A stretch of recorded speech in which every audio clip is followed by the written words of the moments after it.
তোমরা কাউকে সাহাবায়ে কেরামের মর্যাদা হানি করতে দেখলে জানবে সে জিন্দেক। কেননা রাসূলুল্লাহ সাল্লাল্লাহু আলাইহি ওয়াসাল্লাম আমাদের নিকট হক এবং কোরআন আমাদের নিকট হক। আর এই কোরআন এবং হাদিস আমাদের নিকটে পৌঁছেছে কেবলমাত্র সাহাবায়ে কেরামের মাধ্যমে। তারা আল্লাহর ব্যাপারে সন্তুষ্ট এবং আল্লাহ তাদের ব্যাপারে সন্তুষ্ট।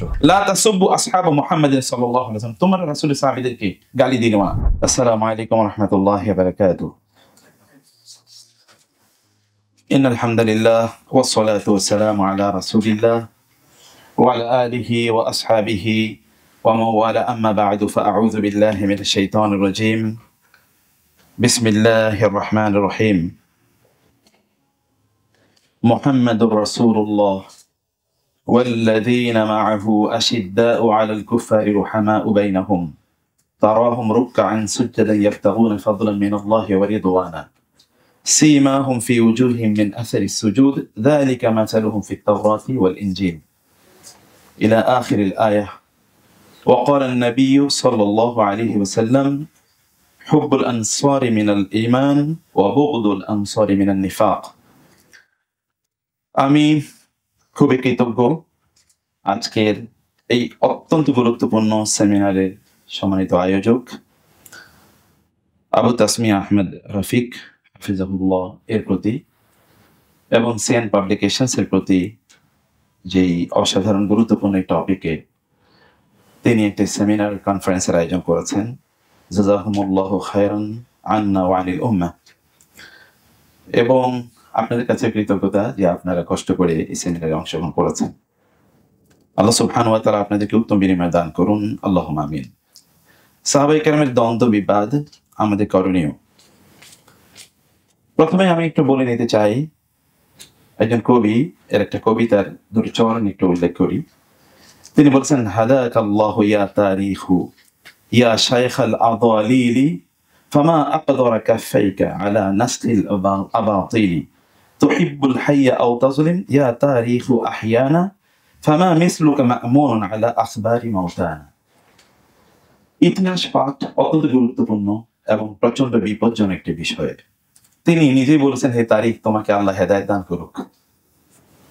কারণ ইয়া শাইখাল আদালিল, এ সকল পথভ্রষ্টতার শেখ আল আদালিল, তারিখকে তিনি বলছেন। এবং আমার খুব ভালো লেগেছে কবিতাটি, এই জন্য আপনাদেরকে শুরুতেই বলছিলাম। তিনি বলছেন, ফামা আকদারা কাফাইকা, তুমি খুব শক্তিশালী হাতের অধিকারী, আলা নাসকিল আবাতিল, বাতিল গুলো মানুষের কাছে এগুলোকে সার্কুলেট করার ক্ষেত্রে তুমি খুবই দক্ষ, খুবই পটু এবং খুবই পারঙ্গম, শক্তিশালী। তুহিব্বুল হাইয়া আও তাজলিম ইয়া তারিখু আহইয়ানা, তুমি জীবিতদেরকে ভালোবাসো, কিন্তু ফামা মিসলুকা মা'মুনুন আলা আখবারি মাউতানা, আমাদের মৃতদের ব্যাপারে তোমাকে বিশ্বাস করা যায় না। কারণ মৃতদের ব্যাপারে তোমার উপর আমরা আস্থা রাখতে পারছি না, তুমি তাদের ব্যাপারে যা বলবা। এটা একটা মূলনীতি। তিনি যদিও বলেছেন বিষয়টা একেবারে আম বা ব্যাপক না হলেও এটা একটা মূলনীতি। এই জায়গাটাকে সামনে রেখে আমি আজকে এই বিষয়ে আলোচনা করব এবং ইনশাআল্লাহ আমি আশা করছি যে প্রবন্ধটা তৈরি হচ্ছে, আপনারা একটি স্ট্রাকচার প্রবন্ধ পেয়ে যাবেন ইনশাআল্লাহ সিএনএর মাধ্যমে ইনশাআল্লাহ। এক্ষেত্রে আমি কয়েকটি বই পড়েছি, আপনাদেরকে শুরুতেই আমি বইগুলোর একটু কথা বলে রাখি। যে বইগুলো আমি পড়েছি তোমাদের, এক নম্বর বই হচ্ছে আল খিলাফাতু সিয়াসিয়াতু বাইনাস সাহাবাতি রাদিয়াল্লাহু তাআলা আনহুম আজমাইন। খুবই গুরুত্বপূর্ণ বই, কিন্তু বইয়ের ব্যাপারে কিছু এতেরাদাত আছে, কিছু আছে। সেটি যারা প্রাজ্ঞ এই ব্যাপারে তারা কিছু তাদের ইখতিরাহাত তারা উল্লেখ করেছেন এবং তিনি সেগুলো উত্তরও দিয়েছেন বটে। তো এতটুকু নিয়ে বইটি আপনাকে পড়তে হবে। তবে এক্ষেত্রে সবচেয়ে চমৎকার যে বইটি আমি পড়েছি তা হচ্ছে তাসদীদুল ইসওয়াবা ফিমা শাজারা বাইনাস সাহাবা। তাসদীদুল ইসওয়াবা ফিমা শাজারা বাইনাস সাহাবা, এই বইটি দ্বিতীয়ত আমি পড়েছি। আরো একটি বই আমি পড়েছি এই ক্ষেত্রে, এর আগেও এই যে আল ইখতিলাফাত বাইনাল আসহাব অথবা বাইনাস সাহাবাতি রিদওয়ানুল্লাহি তাআলা আলাইহিম আজমাইন আমাদের অন্য পড়া ছিল। সেই পড়াগুলোর পাশাপাশি রিসেন্টলি যখন আমাদেরকে শেখ যখন এই দায়িত্বটা দিলেন যে এতটুকু বিষয়ে একটু কথা বলার জন্য, তখন আমি ভাবলাম নতুন করে কিছু পড়াশোনা করা দরকার। এই জায়গায় কয়েকটি বিষয়ে প্রথমে একটু দোয়া করে রাখি আল্লাহ তাআলার কাছে। আল্লাহুম্মা রাব্বা জিবরিলা ওয়া মিকাঈলা ওয়া ইসরাফিল ফাতিরাস সামাওয়াতি ওয়াল আরদ আলিমাল গায়বি والشهادة أنت تحكم بين عبادك فيما كانوا فيه يختلفون اهدني لما اختلف اهدنا لما اختلف فيه من الحق فإنك تهدي من تشاء إلى صراط مستقيم. এটি খুবই সেনসিটিভ একটি টপিক। একটু যদি পা পিছলে যায় তাহলে হয় রিদ্দা অথবা কুফর, এর বাইরে আর কোনো পথ নাই। অতএব এ ব্যাপারে আমাদেরকে খুবই সাবধান থাকা দরকার। এবং ইবনে তাইমিয়ার ওই কথাটি আমাদেরকে মূলনীতি হিসেবে নেওয়া দরকার, ইন্নাল আদলা ওয়াজিবুন লিকুল্লি আহাদিন আলা কুল্লি আহাদিন ফি কুল্লি হালিন। সকল অবস্থায় সকলের উপরই আদল ইনসাফ মেনটেন করে এটা ওয়াজিব। ওয়াজুলমু মুহাররামুন মুতলাকান লা ইউবাহু বিহালিন, কোন অবস্থায় জুলুম জায়েজ নেই। এবং তিনি আরো বলেছেন, ইন্নাজ যালিমা ইয়াজলিমু ফায়ুবতালান নাসু বিফিতনাতিন তুসিবু মান লাম ইয়াজলিম, যেটি আল্লাহ তাআলা কোরআনে বলেছেন, ওয়াত্তাকু ফিতনাতান লা তুসিবান্নাল্লাযীনা যালামু মিনকুম খাসসা। এবং আল্লাহ তাআলা আমাদেরকে এই কথাও বলেছেন, আমরা যেন দোয়া করি, রব্বানা লা তাজআলনা ফিতনাতাল লিল কওমিজ যালিমিন, জালিমদের ব্যাপারে আমাদেরকে বা জালিমদের জন্য আমাদেরকে ফিতনার উপকরণ বানাবেন না, মানে তাদের জন্য যেন আমরা পরীক্ষার উপকরণ না হই, যেন আমাদের মাধ্যমে তারা পরীক্ষায় পড়ছে, আমরা যেন পরীক্ষার উপকরণ না হই। সেই দোয়াটি আল্লাহ সুবহানাহু ওয়া তাআলার কাছে করার জন্য আল্লাহ সুবহানাহু ওয়া তাআলাই আমাদেরকে শিখিয়ে দিয়েছেন। মৌলিক কয়েকটি বিষয় নিয়ে আলোচনা করি। এর মধ্যে 1 নম্বর বিষয় হচ্ছে, আমি আলোচনাটাকে 6টি ভাগে বিভক্ত করব। এর মধ্যে প্রথম ভাগে আমি ভূমিকা নিয়ে আলোচনা করব, দ্বিতীয়ত ভাগ হচ্ছে সাহাবায়ে কেরাম কারা, সংক্ষিপ্ত করে। এবং আমি জানি যে সময় খুবই নির্ধারিত, এবং আমি আল্লাহ তাআলার কাছে দোয়া করি আল্লাহ সুবহানাহু ওয়া তাআলা যেন উইদিন দি টাইম আমি আমার যে কথাগুলো বলতে চেয়েছি সেটাকে যেন র‍্যাপ আপ করতে পারি, আল্লাহুম্মা আমিন। এবং তৃতীয়ত হচ্ছে তাদের মধ্যকার ইখতিলাফের ধরন এবং ইখতিলাফের কারণগুলো কি, সাহাবায়ে কেরামের মধ্যকার ইখতিলাফের বিষয়, আহলুস সুন্নাহ ওয়াল জামাআতের আকীদা, সাহাবায়ে কেরামের মধ্যকার ইখতিলাফের ব্যাপারে আমাদের করণীয় এবং শেষ কথা। 1 নম্বর যে বিষয়টি আমি বলতে চাই তা হলো যে সাহাবায়ে কেরামরা প্রত্যেকেই ন্যায়পরায়ণ, এ ব্যাপারে উম্মাহ তারা ইত্তেফাক করেছে, এ ব্যাপারে কোনো সন্দেহ নাই। আপনি যদি ইলমুর রিজাল পড়েন তাহলে দেখবেন যে ইলমুর রিজালে যারা হাদিস বর্ণনা করেছেন তাদের ব্যাপারে কিন্তু আলাপ আলোচনা আছে, এবং বিভিন্ন ধরনের কথাবার্তা সেখানে বলা আছে, অমুকে বিশ্বস্ত, এমনকি বলেছে হুয়া কাযযাবুন, এরকম মতো বলা আছে, হুয়া কাযুবুন, আরো অনেক ধরনের কথা বলা আছে। কিন্তু সাহাবায়ে কেরামদের ব্যাপারে আলোচনা আসলে স্টপ, আর কোনো কথা নেই। এখানে আসলে ইলমুর রিজালে সাহাবীদের পর্যন্ত আলোচনা তানকিদ হয়, নাকদ হয়, অমুকের ব্যাপারে তো, এমনকি তাবিঈদের ব্যাপারে আলোচনা হয়, যেন ঠিক আছে তারটা গ্রহণ করা যাবে অথবা তারটা গ্রহণ করা যাবে না। কিন্তু সাহাবায়ে কেরামের ব্যাপারে এসেই আলোচনা শেষ, এতটুকু পর্যন্ত পৌঁছে দিতে পারলেই তারা বুঝেন যে হাদিস সহিহ। অতএব এই লেভেলে যারা এই পৃথিবীর একটি মাত্র শাস্ত্র, যে শাস্ত্রে প্রত্যেকটি বক্তব্য এটা মানদণ্ড অনুসারে আছে কিনা সেই বিশ্লেষণের জন্য আলাদা মেথোডোলজি আবিষ্কার করা হয়েছে। পৃথিবীতে এমন কোন মেথোডোলজি কোনো জাতি কোনোদিনই আবিষ্কার করতে পারেনি, যেটি ইলমুর রিজাল নামে মেথোডোলজি আবিষ্কার করেছেন আমাদের সালাফরা। এরকম আনপ্রেসিডেন্টেড, এটা কোথাও এরকম কোনো নজিরই ছিল না। এবং ফান্ডামেন্টালস নামে বা উসুল নামে যে পড়াতে হবে, এটি কেবল মুসলমানরা ইউরোপিয়ানদেরকে শিখিয়েছে। এখন আপনি দেখবেন ফান্ডামেন্টালস অথবা principles of marketing, principles of management অথবা this and that, or fundamentals of or basics of, এগুলো নামে যা বলা আছে এগুলো হচ্ছে উসুলুল ফিকহ, উসুলুল হাদিস। মানে মুসলিমরা এটা শিখেছে যে উসুল পড়তে হবে, এটা আগে কেউ জানতো না, পৃথিবীর কোথাও এই আলোচনা ছিল না। সেই আলোচনায় সবচেয়ে রিগরাসলি যেই জায়গাটাকে অনেক বেশি তানকিদ করা হয়েছে, এবং এখানে অনেক বেশি তানকিহ করা হয়েছে, এখানে অনেক বেশি তাসহিহের আলোচনা ছিল, অনেক মূলনীতি এখানে তৈরি করা হয়েছে, রিগরাস মূলনীতি করা হয়েছে, সেটা ইলমুর রিজাল। সেই জায়গায় সাহাবায়ে কেরাম পর্যন্ত এসে আলোচনা স্তব্ধ, এরপরে কোনো আলোচনা নেই। কোন সাহাবী নিয়ে সালাফরা আলোচনা করেননি, সেখানে গিয়ে তারা থেমে গিয়েছেন। কারণ সাহাবী থেকে যদি আলোচনাটা এসে থাকে ততটুকু প্রমাণ করতে পারলে তারা বুঝেন যে এটি সহিহ বর্ণনা। অতএব আমরা এখান থেকে বুঝতে পারি যে তারা কতটা ন্যায়পরায়ণ তারা ছিলেন, অতএব তাদের ব্যাপারে সন্দেহের কোনো জায়গাই নেই। 2 নম্বর বিষয় হচ্ছে যে তারপরও সাহাবায়ে কেরামদেরকে নিয়ে একদল লোক তো কথা বলেন। কেন কথা বলেন? এরা কারা যারা কথা বলেন? একদল লোক যারা সাহাবায়ে কেরামদেরকে নিয়ে কথা বলেন, অথবা তাদের ন্যায়পরায়ণতা, অথবা তাদের বিভিন্ন ত্রুটি বিচ্যুতি ইত্যাদি নিয়ে তারা, অথবা ফিতনাগুলো নিয়ে, তাদের সময় যে ফিতনা সংঘটিত হয়েছিল সেই ফিতনা নিয়ে অনেক বেশি আলোচনা করেন কারা? এর মধ্যে আপনি 3টি গ্রুপ দেখবেন। এর মধ্যে একটা গ্রুপ হচ্ছে যারা ইসলাম বিদ্বেষী, এরা এই কাজটি করে থাকেন। আরেক দল হচ্ছে ছদ্মাবরণে তারা মুসলিম, এরকম একদল লোক কাজ করেন। এবং 3 নম্বর হচ্ছে বেদাতিয়া, তারা অতিরঞ্জিত অনেক কিছু করে তারা কখনো কখনো জিনিসটাকে একেবারে তারা গোলপাক খাইয়ে ফেলেন এবং এর মধ্যে তারা ঢুকে যান, এখান থেকে তারা বের হতে পারেন না। এবং এই কারণে আপনি দেখবেন যে আমাদের সালাফরা, যেমন রাজি রহিমাহুল্লাহ, তিনি বলেছেন, তোমরা কাউকে সাহাবায়ে কেরামের মর্যাদা হানি করতে দেখলে জানবে সে জিন্দেক, কেননা রাসূলুল্লাহ সাল্লাল্লাহু আলাইহি ওয়াসাল্লাম আমাদের নিকট হক এবং কোরআন আমাদের নিকট হক। আর এই কোরআন এবং হাদিস আমাদের নিকটে পৌঁছেছে কেবলমাত্র সাহাবায়ে কেরামের মাধ্যমে। আমরা দিন যা পেয়েছি, এবং এখানে আপনারা যে বসে আছেন না, আপনারাও কিন্তু আলোকিত হয়েছেন কেবল সাহাবায়ে কেরামের কারণে। আপনার কাছে দিন পৌঁছেছে সাহাবায়ে কেরামের ওয়াসিতা হয়ে। যদি আপনারা সাহাবায়ে কেরাম না থাকতেন তাহলে আপনি দিন পেতেন না, কার মাধ্যমে দিন পেতেন?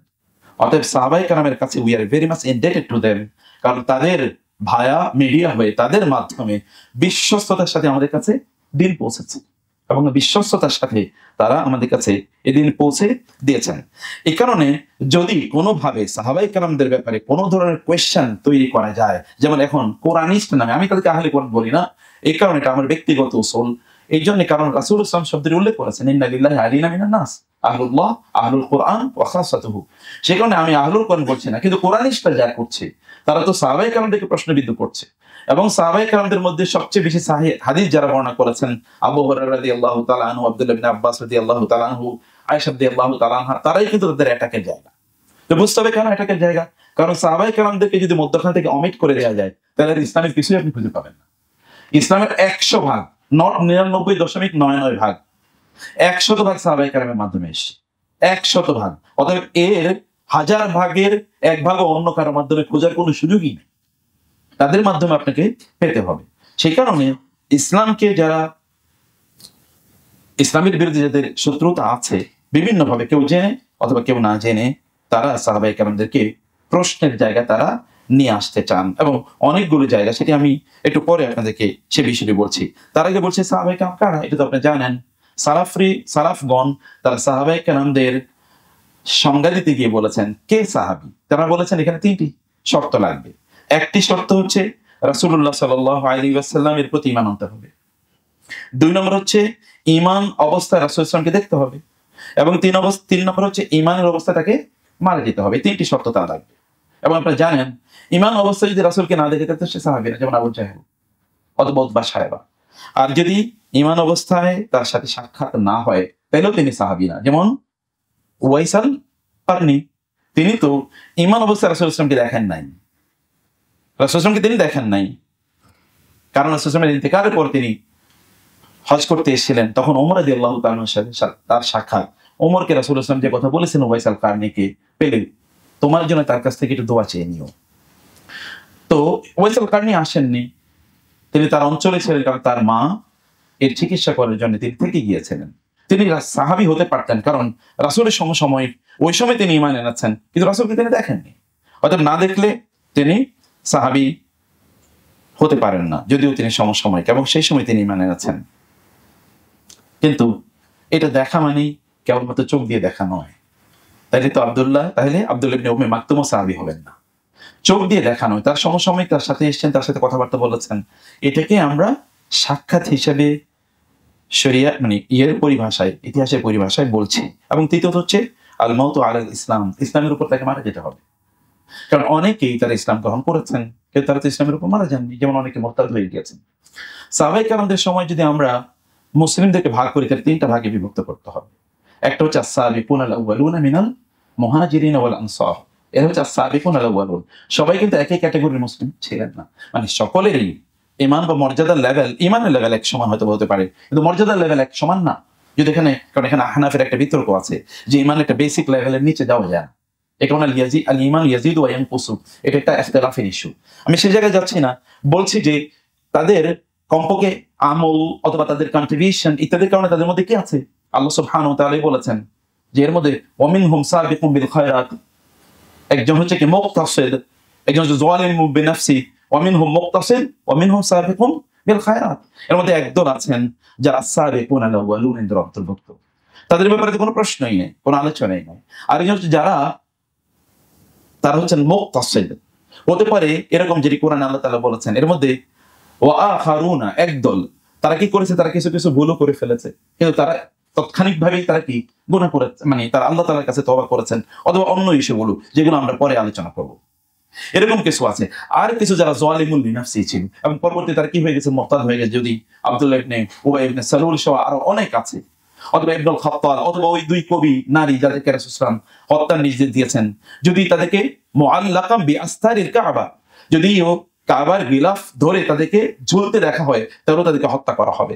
এরকম কয়েকজনের কথা আমরা জানি যারা পরবর্তীতে মুরতাদ হয়ে গেছেন এবং তারা মারাও গিয়েছেন। যেমন উবাইদুল্লাহ ইবনে জাহাশ আল আসাদি, যিনি হাবাসাতে হিজরত করে গিয়েছেন, তিনি খ্রিস্টান হয়ে গিয়েছেন এবং তিনি হাবাসা মারা গিয়েছেন। অতএব তারা রাসূলকে দেখে ইসলাম গ্রহণ করেছেন, তার সাথে সাক্ষাৎ হয়েছে, কিন্তু ইসলামের উপর তার মৃত্যু হয়নি, সেই কারণে তিনি সাহাবীদের অন্তর্ভুক্ত হবেন না। কিন্তু মধ্যখানে একটু ফিকহি মাসালা বলে রাখি, কেউ যদি এমন হয় যে তিনি মুরতাদ হয়ে গেছেন কিন্তু আবার তিনি কি আবার দিনে ফিরে এসেছেন, তাহলে তিনি সাহাবী থেকে তিনি বঞ্চিত হবেন না, মানে ওই মর্যাদা তিনি পেয়ে যাবেন। এটা মূলনীতি। যখন আমরা কাউকে নিয়ে আলোচনা করব তখন কি সাহাবী কিনা তিনি, সেটি আমাদেরকে সেটি বুঝতে হবে।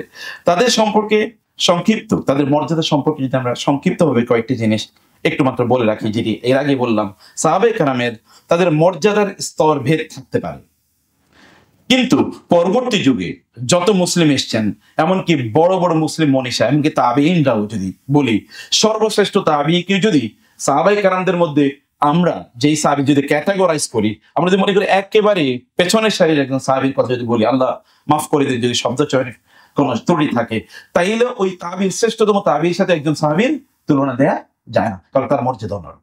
তার মর্যাদা এরকম শ্রেষ্ঠতম তাবেঈর চেয়েও অনেক অনেক অনেক অনেক বেশি। সাহাবী রাসূলুল্লাহ সাল্লাল্লাহু আলাইহি ওয়াসাল্লাম এবং উম্মার মাঝে একেবারে প্রথম তথ্যসূত্র, এবং যেটা আমরা বলেছি মধ্যসূত্র, তাদের মাধ্যমে মূলত আমরা দিন পেয়েছি। এই কারণে তাদেরকে বাদ দিয়ে আমরা দিনকে একেবারেই কল্পনা করারই আমাদের কোনো সুযোগ নাই।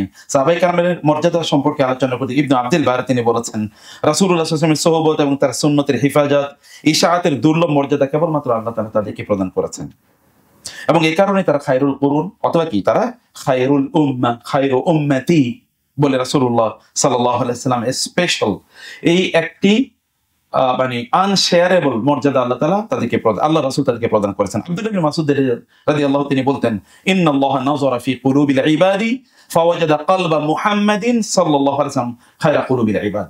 আল্লাহ তাআলা মানুষের অন্তরের দিকে তাকালেন এবং দেখলেন মুহাম্মদুর রাসূলুল্লাহ সাল্লাল্লাহু আলাইহি ওয়াসাল্লামের অন্তর হচ্ছে মানব জাতির মধ্যে শ্রেষ্ঠ। অতঃপর ফাসতাফাহু লিনাফসিহি ফাবতাআসাহু বিরিসালাতিহি, তিনি তার নিজের জন্য তাকে নির্বাচন করে নিলেন। আল্লাহ তাআলা অনেক জায়গায় বলেছেন, আমি আপনাকে আমার নিজের জন্য নির্বাচন করে নিলাম, আপনাকে আমার নিজের জন্য বানালাম, ওয়ালি তুসনা আলা আইনি ওয়াসতানাতুকা লিনাফসি। মানে আল্লাহ তাআলা কাউকে বলেছেন, আমার নিজের জন্য আমি আপনাকে specially, I have crafted you specially for me, আমার জন্য আমি আপনাকে তৈরি করে নিলাম। এবং এখানে আল্লাহ রাসূলের ব্যাপারে ঠিক একই ধরনের বর্ণনা করেন বহু জায়গা আছে। অতঃপর তিনি বললেন, সুম্মা নাযারা, আব্দুল্লাহ ইবনে আব্বাস রাদিয়াল্লাহু তাআলা আনহু, সুম্মা নাযারা ফি কুলুবিল ইবাদি ফাওয়াজাদা কলবা মুহাম্মাদিন সাল্লাল্লাহু আলাইহি ওয়াসাল্লাম ফাওয়াজাদা বা'দা কলমি মুহাম্মাদিন সাল্লাল্লাহু আলাইহি ওয়াসাল্লাম কুলুবা আসহাবিন নবী সাল্লাল্লাহু আলাইহি ওয়াসাল্লাম খায়রা কুলুবিল ইবাদ। অতঃপর রাসূল তিনি বলছেন, অতঃপর আল্লাহ তাআলা রাসূল ইসলামের পর অন্য সকল মানুষের অন্তরের দিকে তাকালেন, তাকিয়ে দেখলেন রাসূলুল্লাহ সাল্লাল্লাহু আলাইহি ওয়াসাল্লামের অন্তরের পর এই পৃথিবীতে সবচেয়ে ভালো সর্বোত্তম অন্তর হচ্ছে সাহাবায়ে কেরামের অন্তর। অতঃপর তিনি কি বলেন, ফাজআলাহুম উযারা নবিয়িহি, অতঃপর এই কারণে তিনি তার নবীর ওয়াজির হিসেবে, সহযোগী হিসেবে, সহকারী হিসেবে এবং তার সাথী হিসেবে আল্লাহ তাআলা তাদেরকে নির্বাচন করলেন। ইউকাতিলুনা আলা দীনিহি, তার দ্বীনের জন্য তারা যুদ্ধ করে যাবে।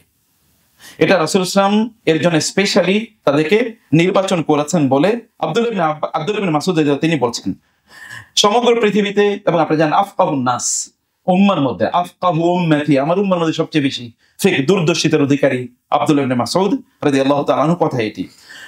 আমরা সমগ্র পৃথিবী যদি ইসলাম ছড়িয়ে পড়ার কথা বলি, তাহলে ছড়িয়ে পড়েছে যাদের হাত ধরে, তারা হচ্ছেন সাহাবায়ে কেরাম রাদিয়াল্লাহু তাআলা। এবং আমি যে কথা আগে বলেছি, আপনাদেরও বোধ হয় সেই কৃতজ্ঞতা আদায় করতে হবে, এবং সেটা আমরা বলিও রাদিয়াল্লাহু তাআলা আনহুম বলে, অথবা রাদিয়াল্লাহু তাআলা আনহুম ওয়া রাদু আন। এরপর সাহাবায়ে কেরামের মাঝে এমন কিছু বৈশিষ্ট্যের সন্নিবেশ ঘটেছে যেটা কেবলমাত্র নবীদের মধ্যে সম্ভব, আর কারোর মাঝে সম্ভব না।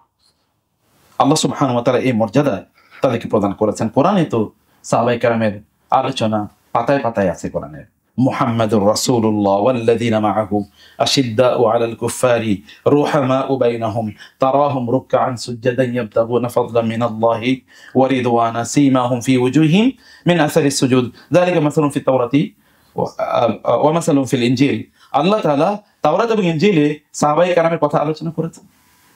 তাওরাত এবং ইনজিলে সাহাবীদের কথা আলোচনা করেছেন। আমি তাফসীর ইবনে কাসির পড়ছিলাম, সেখানে আমি দেখলাম এই আলোচনার প্রেক্ষাপটে কোন একটা জায়গায় গিয়ে তিনি বলেছেন যে তাওরাতে লেখা ছিল কুলুবুহুম আনাজিদুহুম, মানে অন্যান্য নবী রাসূলদের জন্য আল্লাহ তাআলা পাঠিয়েছেন কি আসমানি কিতাব, এবং সেটা বই আকারে পাঠিয়েছেন কাষ্ঠফলকে বা অন্যান্য ভাষায়। কিন্তু মুহাম্মদ সাল্লাল্লাহু আলাইহি ওয়াসাল্লামের জন্য আল্লাহ তাআলা বই পাঠান নাই, তিনি পাঠিয়েছেন কোরআন। কোরআন হচ্ছে to be recited and read, এবং সেটা প্রেজার্ভ আছে কোথায়? সাহাবায়ে কেরামের অন্তরে। কুলুবুহুম আনাজিদুহুম, সাহাবায়ে কেরামের অন্তরটাকে আল্লাহ তাআলা ইনজিল বানিয়ে দিয়েছেন। অর্থাৎ তাদের অন্তরে কি ওই অন্যান্য ধর্মগ্রন্থ যেমনি ভাবে ওদের লিখিত পড়তে হতো, এখন ইহুদিদের যদি ইউটিউবে সার্চ দেন তাহলে দেখবেন যে ইহুদির আবাইরা তারা কিন্তু ওইখানে তাদের বই পড়ে, বিশাল বিশাল বই, এবং এগুলো পুরোটাই হচ্ছে কেবলমাত্র ল, আইন, ফিকহ, আমাদের যেরকম ফিকহ ছাড়া কিছু না। ওগুলোকে তারা মনে করছে কি তালমুদ, মানে ওটাকে তারা তাওরাত মনে করে পড়ে, ওটা আসলে আমাদের ফিকহের বইয়ের মতো আর কি, বিশাল। ওগুলো তারা পড়ছে এবং ওগুলোকে তারা শুরু করে পড়ছে।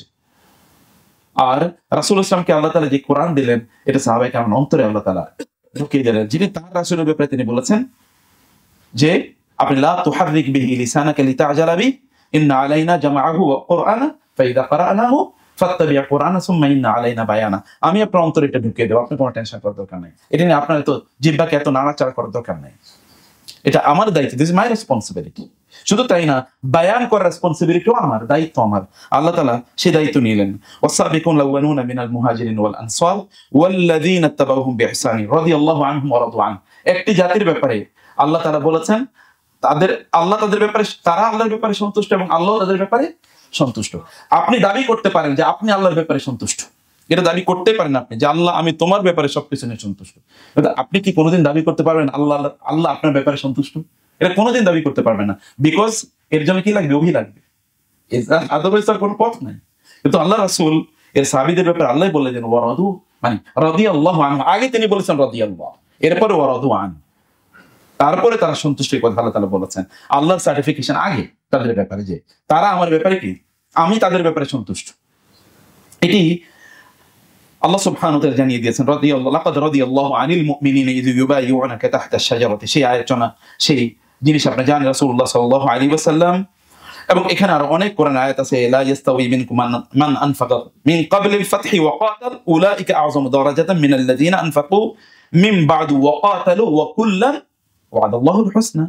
কেউ ফাতে মাক্কার আগে ঈমান আনুক, ফাতে মাক্কার পরে আনুক, ফাতে মাক্কার আগে অনেক দান বা সাদাকা করুক, পরে দান সাদাকা করুক, এতে তাদের মর্যাদা তারতম্য হতে পারে, কিন্তু প্রত্যেকে আল্লাহ সুবহানাহু ওয়া তাআলা হুসনা, মানে কি ওয়াসাদ্দাকা বিল হুসনা, অর্থাৎ জান্নাত এর ওয়াদা আল্লাহ তাআলা দিয়েছেন। ওয়া কুল্লান ওয়া'দাল্লাহুল হুসনা, আল্লাহ তাআলা তাদের প্রত্যেকে জান্নাতের ওয়াদা দিয়েছেন, আল্লাহ সুবহানাহু ওয়া তাআলা বলছেন। এবং সহিহাইনে যদি আপনি দেখেন, রাসূলুল্লাহ সাল্লাল্লাহু আলাইহি ওয়াসাল্লাম আবু সাঈদ আল-খুদরি রাদিয়াল্লাহু তাআলা বর্ণনা করছেন, লা তাসুবু আসহাবি ফালাউ আন্না আহাদাকুম আনফাকা মিছলা উহুদিন যাহাবান মা বালাগা মুদ্দা আহাদিহিম ওয়ালা নাসিফাহু। রাসূলুল্লাহ সাল্লাল্লাহু আলাইহি ওয়াসাল্লাম বললেন, তোমরা আমার সাহাবীদেরকে গালিগালাজ করো না। তোমাদের কেউ যদি উহুদ পাহাড়ের পরিমাণ স্বর্ণ অথবা তার অর্ধেকও কেউ যদি ব্যয় করতে চায়, তাইলেও তারা সাহাবীদের ধারে কাছে উপস্থিত পারবে না। অতএব তাদের দান অনেক, ওই সহিহ হাদিস আছে আপনি জানেন, এক দিরহাম কখনো কখনো 1 লক্ষ দিরহামের দানের সমান, কখনো কখনো 1 দিরহাম 1 লক্ষ দিরহামের দানের সমান। ইউসিরুনা আলা আনফুসিহিম ওয়ালাউ কানা বিহিম খাসাসা। পৃথিবীতে একটাই জাতি, নিজেদের পেটে কিছু নাই, কিন্তু তারপরে অন্যদিকে তারা প্রাধান্য দেয়। আমরা এখন যে পৃথিবীতে বসবাস করছি, এই পৃথিবীতে সাহাবায়ে কেরামদের সাথে একজনের সাথে আরেকজনের দেখা সাক্ষাৎ হতো এরকম যে, ধরেন রাস্তায় দেখা হয়েছে, আসসালামু আলাইকুম, ওয়ালাইকুম আসসালাম, কেমন আছেন? ভালো আছি, ব্যাস, আলোচনা নেই, শেষ, দুজন চলে গেছেন, মনে হয় অ্যাজ ইফ কেউ কাউকে চেনেন না। কিন্তু কিছুক্ষণ পরে সন্ধ্যায় তিনি এসে বললেন, ভাই আমার 10,000 দিরহাম লাগবে। ঠিক আছে, দাঁড়াও এখনই দিয়ে দিচ্ছি। কথা হয়েছে কতক্ষণ? কথা হয়েছে অ্যাজ ইফ কেউ কাউকে চেনে নাই।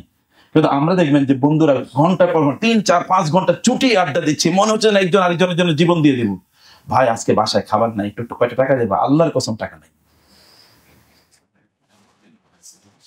এটা হচ্ছে আমাদের চরিত্র, বন্ধুত্বের একেবারে সীমা অতিক্রম করে বন্ধুত্ব দেখাচ্ছি।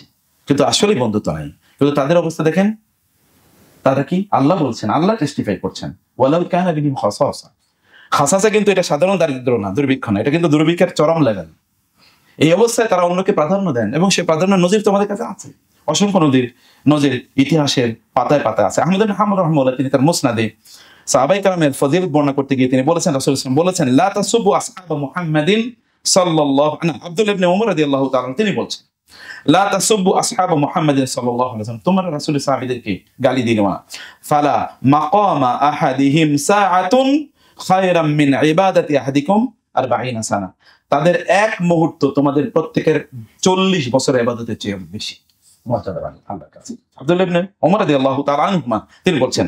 আর সহিহাইন হাদিস, সহিহ মুসলিম এবং বুখারীতে দুই হাদিস আছে, লা ইউহিব্বুহুম ইল্লা মুমিনুন ওয়া লা ইয়াবগাদুহুম ইল্লা মুনাফিকুন ওয়া লা ইউবগিদুহুম ইল্লা মুনাফিকুন। তাদেরকে কেবল ভালোবাসতে পারে মুমিন, ছাড়া কেউ তাদেরকে ভালোবাসতে পারে না। আর তাদেরকে অপছন্দ করে কারা? তাদেরকে ঘৃণা করে কেবলমাত্র মুনাফিক। এটা রাসূলুল্লাহ সাল্লাল্লাহু আলাইহি ওয়াসাল্লাম বলেছেন, এবং সহিহ বুখারী এবং সহিহ মুসলিমের হাদিস, মান আহাব্বাহুম আহাব্বাহুল্লাহ ওয়া মান আবগাদাহুম আবগাদাহুল্লাহ। কেউ তাদেরকে ভালোবাসলে আল্লাহ তাদেরকে রেজাল্টেন্টলি ভালোবাসেন, কেউ তাদেরকে অপছন্দ করলে আল্লাহ তাআলা তাদেরকে অপছন্দ করেন। সহিহ মুসলিম এবং বুখারীতে ওই হাদিসটি বিখ্যাত, যেটি আমরা প্রতি জুমায় শুনি, খায়রুল কুরুনি কারনি অথবা খায়রুন নাসি কারনি। এরপর রাসূল সাল্লাল্লাহু আলাইহি ওয়াসাল্লাম বলেছেন, তিনি টেস্টিফাই করছেন, আমার জাতি হচ্ছে শ্রেষ্ঠতম জাতি। এখন আমাদের লোকেরা তো বলে, অন্যরা পেয়েছে স্বর্ণের খনি, আমি পেয়েছি চোরের খনি, আছে কিনা? কিন্তু আল্লাহ রাসূল সাল্লাল্লাহু আলাইহি ওয়াসাল্লাম বলেছেন, আমার জাতি শ্রেষ্ঠ। পৃথিবীর কোনো মানুষ এই কথা বলেছে? আপনি আজকে ইতিহাস পড়েন এবং একজনকে উপস্থাপন করেন যিনি বলেছেন আমার জাতি শ্রেষ্ঠ জাতি। পৃথিবীর কারো পক্ষে এটা বলা সম্ভব হয়নি, কেবল একজনই এই কথা বলতে পেরেছেন। এবং সেই কথাটি আমি বলছি এখন, কেন, কিভাবে রাসূলুল্লাহ সাল্লাল্লাহু আলাইহি ওয়াসাল্লাম এই কথাটি তিনি কিভাবে বলতে পারলেন? রাসূলুল্লাহ সাল্লাল্লাহু আলাইহি ওয়াসাল্লামকে আল্লাহ সুবহানাহু ওয়া তাআলা এই মর্যাদা দিয়েছেন, কারণ রাসূলুল্লাহ সাল্লাল্লাহু আলাইহি ওয়াসাল্লাম তিনি সত্যিকার অর্থেই মানুষ তৈরি তো পৃথিবীতে সবচেয়ে কঠিন কাজ, তাই না? মানুষ তৈরির উপর এর চেয়ে কঠিন কোন কাজ আছে? এবং এই কারণে সালফে সালেহ, এই বিষয়ে আমি অনেক রেফারেন্সেস আমি এটা আপনাদেরকে পরে দিয়ে দেব, যে সালফে সালেহীন তারা বলেছেন যে রাসূলুল্লাহ সাল্লাল্লাহু আলাইহি ওয়াসাল্লাম এর সাহাবায়ে কেরামরা হচ্ছেন রাসূলুল্লাহ সাল্লাল্লাহু আলাইহি ওয়াসাল্লাম এর জন্য অন্যতম প্রধান মর্যাদা। লাউলাম তাকুন লি মুহাম্মাদিন সাল্লাল্লাহু আলাইহি ওয়াসাল্লাম মু'জিজাতুন গায়রা আসহাবিহি লাকাফাতু। যদি রাসূল সাল্লামের সাহাবীরা ছাড়া তার আর কোনো মর্যাদা থাকতো না থাকতো, তাহলে সাহাবীরাই তার জন্য মর্যাদা হিসেবে যথেষ্ট ছিল, তার জন্য সাহাবীরাই মর্যাদা হিসেবে যথেষ্ট ছিল। একজন মানুষ তৈরি করা এটা কত কঠিন আপনি দেখেন। আপনি তো দেখেছেন, নন পলিটিক্যাল আলোচনা করছি, কেউ একজন বলেছে তার পিয়ন হচ্ছে 400 কোটি টাকার মালিক হয়ে গেছে। কিন্তু আল্লাহ রাসূল সাল্লাল্লাহু আলাইহি ওয়াসাল্লামের পিয়নরা তারা কি অবস্থা ছিল বলেন তো? তার পিয়নরা, মানুষ তৈরি করে কি এত সহজ কাজ? মানুষ তৈরি করা এত সহজ কাজ না, কিন্তু রাসূল সাল্লাল্লাহু আলাইহি ওয়াসাল্লাম কিন্তু তা করেছেন। অতএব এই কারণে এরকম অসংখ্য বর্ণনা আছে যে তিনি এক একজন, আপনি কেবল আবু বকরের কথা কেন বলবেন?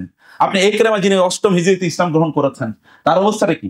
ইসলাম গ্রহণ করার পরে তিনি বললেন যে আমি সাক্ষ্য দিচ্ছি আপনি আল্লাহর রাসূল, আপনি সত্য, এবং আমি সাক্ষ্য দিচ্ছি ইয়া রাসূলুল্লাহ, ইতিপূর্বে ইসলাম গ্রহণের পূর্বে আমি ইসলামের বিরুদ্ধে যতগুলো যুদ্ধ করেছি, এখন থেকে আমি ইসলামের পক্ষে তার চেয়ে দ্বিগুণ যুদ্ধ। ইসলাম গ্রহণের পূর্বে ইসলামের বিপক্ষে আমি যত টাকা ব্যয় করেছি, এখন থেকে ইসলামের পক্ষে আমি তার চেয়ে দ্বিগুণ টাকা ব্যয় করব। ইয়া রাসূলুল্লাহ, ইসলাম গ্রহণের পূর্বে ইসলামের বিপক্ষে যতটুকু সময় ব্যয় করেছে, এখন থেকে ইসলামের পক্ষে তার চেয়ে দ্বিগুণ সময় ব্যয় করব। একজন মানুষের মধ্যে এই ট্রান্সফরমেশন কেমন হয় আমি জানি না, এটা কিভাবে সম্ভব? ইকরামা তো এই ফাতে মাক্কা পর্যন্ত তিনি কি সেখানকার মুশরিকদের তিনি প্রধান, তার বাবার পরে তিনি লিডার, এবং এখানে ফাতে মাক্কা রেজিস্ট্যান্স যারা তৈরি করেন তোমাদের ইকরামাই তৈরি করেছেন মূলত, কারণ আর কেউ নাই। তার বন্ধু তো খালেদ এর আগে মুসলিম হয়ে গিয়েছেন, রেজিস্ট্যান্স কেবল তিনি তৈরি করেছেন, এবং তার কারণে কয়েকজন মুসলিম শহীদ হলেন। রাসূল তার ব্যাপারে ঘোষণা করেছেন তাকে আস্তারুল কাবাতে মুআল্লাক হিসেবে পাওয়া গেলেও তাকে হত্যা করা হবে। তিনি চলে গেলেন ইয়েমেনের দিকে, তার স্ত্রী উম্মে হাকিম তাকে ডেকে নিয়ে আসলেন এবং বললেন যে রাসূল সাল্লাল্লাহু তাকে আপনাকে নিরাপত্তা দিয়েছেন। এরপরে তার ট্রান্সফরমেশন বেশি কথা তো হয় নাই। উম্মে হাবিবা হিন্দা রাদিয়াল্লাহু তাআলা আনহা, তার কথা চিন্তা করে দেখেন, 8ম হিজরিতে তো তিনি ফাতে মাক্কায় তিনি মুসলমান হন, এবং তিনি নেকাব করে রাসূলের কাছে আসেন। রাসূল তার কথা শুনে বলেন, আনতে হিন্দা, আপনি হিন্দা? বলে হ্যাঁ আমি হিন্দা। এবং রাসূল যখন তাকে প্রশ্ন করেছেন আপনি এই করেন এবং আপনি বলবেন যে আপনারা মানে আমার সাথে এই বায়াত করেন যে আপনারা আর কোনো মানে নারীরা বায়াত করার ক্ষেত্রে 5টা জিনিসের উপর বায়াত করে, ওয়ালা ইয়াকতুলনা আওলাদাহুন্না, যে তারা তাদের সন্তানকে হত্যা করবেন। আপনারা বলেন যে আপনি কোনো সন্তানকে হত্যা করবেন না। তিনি কি উত্তর দিয়েছিলেন? হত্যা করবো কিভাবে? আমরা ওদেরকে ছোটবেলা লালন পালন করি, আর আপনি তো তাদেরকে যুদ্ধের ময়দানে হত্যা করে ফেলেন। মানে উত্তর অবস্থা দেখেছেন? আমরা হত্যা করার সুযোগ পাবো কই? আমরা ওদেরকে তো লালন পালন করি, আর যুদ্ধের ময়দানে তো আপনিই মারেন। সহিহ বুখারীর হাদিস। রাসূলুল্লাহ সাল্লাল্লাহু আলাইহি ওয়াসাল্লাম এর প্রতি নারীর অবস্থাটা কি ছিল পরবর্তীতে, তার রাসূলের প্রতি তার ফেইল ভালোবাসা, এবং তারই ছেলে তো মুয়াবিয়া রাদিয়াল্লাহু তাআলা আনহু খায়রুল মুলুক। এই পৃথিবী এমন কোন রাজা একজনও দেখে নেই, এই পৃথিবী এমন দিনদার, এমন আল্লাহওয়ালা, এমন ন্যায়পরায়ণ শাসক কখনোই দেখে নাই। মানে যদি রাজার কথা বলি, কারণ মুলুক বলা হয়েছে, এরকম আর দেখে নেই। এটা তিনি তাকে নির্মাণ করেছেন, এবং তিনি বলেছেন তার ছেলেকে, মুয়াবিয়া তুমি ওমরের সাথে সময় কাটাবা, তার কাছ থেকে তুমি শিখবে। রাসূলুল্লাহ সাল্লাল্লাহু আলাইহি ওয়াসাল্লাম এমন মানুষদেরকে তৈরি করেছেন। আমি জানি যে এটা একটা লম্বা আলোচনা, এবং এই আলোচনা কয়েক ঘন্টার ইস্যু। না শেখ, এটা আমি জুলুম করবো না, তবে এটা অনেক লম্বা আলোচনা। আমি শেখকে বলবো যে কোন এক সময় আমরা এই আলোচনাটা নিয়ে একেবারে দিনব্যাপী আলোচনা করবো, এবং একটা লিটারেচার তৈরি করবো ইনশাআল্লাহ, যেটা কমপক্ষে ধরেন আপনাদের কাছে দলিল হিসেবে থাকবে কমপক্ষে 100-150 পেজের একটা দলিল হিসেবে থাকবে, এটা আপনাদের কাছে থাকবে। সেই জায়গাটা আমরা একটা লম্বা আলোচনা করবো ইনশাআল্লাহ। যেমন আজকে তো অনেক বেশি কথা বলতে পারবো না। রাসূলুল্লাহ সাল্লাল্লাহু আলাইহি ওয়াসাল্লাম তিনি বলেছেন, এটা আবু মুসা আল-আশআরী রাদিয়াল্লাহু তাআলা হাদিস, এবং সহিহ মুসলিমে হাদিসটি বর্ণিত হয়েছে, আন-নুজুমু আমানাতুন লিস-সামাই ফাইযা যাহাবাতিন নুজুমু আতাস-সামাআ মা তুআদু। তারকাগুলো হচ্ছে আসমানের জন্য প্রতিরক্ষাকারী। কারণ আপনি জানেন আসমানগুলোকে আল্লাহ সুবহানাহু ওয়া তাআলা কি করেছেন, ওয়াযায়্যানা আস-সামাআ বিমাসাবিহা ওয়াজআলনাহু রুজুমান লিশ-শায়াতিন। অতএব এটাকে রুজুমান লিশ-শায়াতিন, আসমান এর এই তারকাগুলো, এইটার দুটো কাজ, একটা হচ্ছে কি জিনা তাযয়িনুস সামা, আর এটা কি এই তাহফিজুস সামা, আসমানকে প্রতিরক্ষা করে যেন ওইখান থেকে ফাআতবাহু শিহাবুম মুবিন ওয়া আন্না কুন্না নাকউদু মিনহা মাকআইদা লিস-সামঈ ফামান ইয়াসতামি'ল আনা ইয়াজিদ লাহু শিহাবান রাসাদা। আমরা আগে আসমানে গিয়ে বিভিন্ন জায়গায়, এটা এই জিনরা বলছে, ওইখানে আমাদের বিভিন্ন জায়গায় আড্ডাখানা ছিল, মাকআইদা লিস-সামঈ, ওইখানে গিয়ে আমরা আড্ডাবাজি করতাম, এবং ওইখান থেকে একটু কোনো কথাবার্তা শুনলে তাড়াতাড়ি উঠে নিয়ে আসতাম। হঠাৎ করে আমরা দেখলাম আর আমরা কি আসমানের দরজা বন্ধ, আর কাছে যেতে পারছি না। তার মানে তারকাগুলো এখন রুজুম আকারে কাজ করছে। এর আগে কোরআন নাজিলের আগে তারকাগুলোর কাজ এটা ছিল না। কোরআন নাজিলের পর, এর আগে তাজিল ছিল, কিন্তু কোরআন নাজিলের পর তারকাগুলো কি করছে, নতুন একটা অ্যাসাইনমেন্ট তাদেরকে দেওয়া হয়েছে। তাহলে শয়তানগুলো বা জিনগুলো যদি আসমানের কাছাকাছি যায়, তাহলে তাদেরকে উল্কা মেরে অথবা তীর মেরে তাদেরকে সেখান থেকে তাড়িয়ে দিতে হবে।